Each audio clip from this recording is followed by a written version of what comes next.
మాలిని దేవి multi speciality hospital, Christian పేట, 5వ line, కావలి. Doctor Guttipati Malini దేవి, MBBS, MS, OBGY, కాన్పులు మరియు గర్భకోశ వ్యాధి నిపుణులు.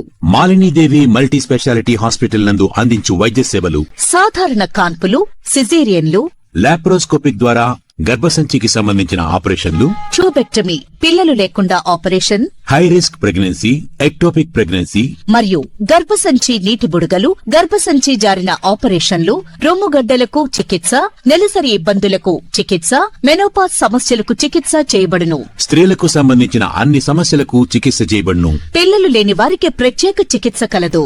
ముఖ్య గమనిక: మా హాస్పిటల్ నందు కాన్పోయిన తరువాత తల్లి బిడ్డను ఉచితంగా మా వాహనంలో క్షేమంగా ఇంటికి చేర్చబడును. మా హాస్పిటల్స్ ప్రత్యేకతలు: ICU, lab, AC and non AC rooms, 24 గంటలు మెడికల్ షాప్, ప్రతి రూమ్ నందు వేడి నీటి సదుపాయం కలదు.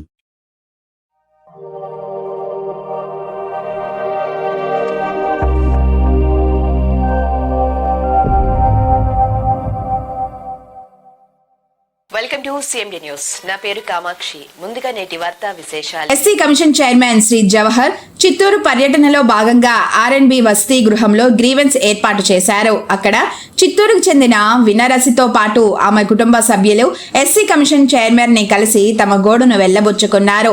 బుల్లెట్ సురేష్ తనపై జరిపిన లైంగిక దాడి అందుకు అంగీకరించనందున అతని పలుకుబడితో నమోదు చేయించిన దొంగతనం కేసు వివరాలను చైర్మన్ కి వివరించారు. బుల్లెట్ సురేష్ కనీసం విచారించకుండా అతని పరారీకి అధికారులు సహకరిస్తున్న తీరు, తద్వారా అతనిపై నమోదైన అట్రాసిటీ కేసును నీరుగార్చేందుకు జరుగుతున్న కుట్రలను బాధితులు చైర్మన్ దృష్టికి తీసుకెళ్లారు. సానుకూలంగా స్పందించిన చైర్మన్ దళిత కుటుంబానికి అండగా ఉంటానని, ఈ అంశాన్ని కలెక్టర్, ఎస్పీ దృష్టికి తీసుకువెళ్తానని హామీ ఇచ్చారు. దళితులపై అక్రమాలకు, దాడులకు పాల్పడ్డ వారు ఎవరైనా ప్రభుత్వం ఉపేక్షించేది లేదని బాధితులకు శ్రీ జవహర్ తెలిపారు.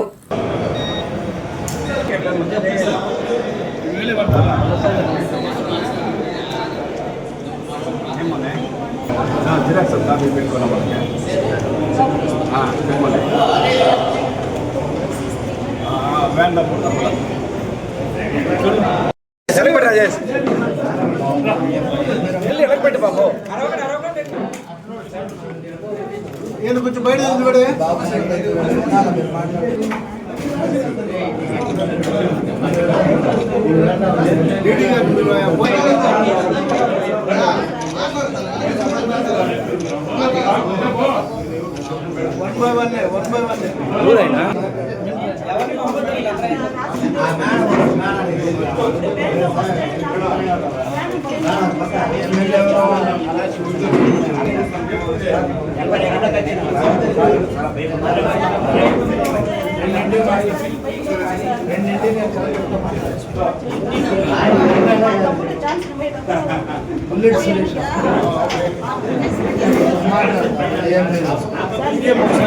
నేను మధ్యాహ్నం మాట్లాడతాను.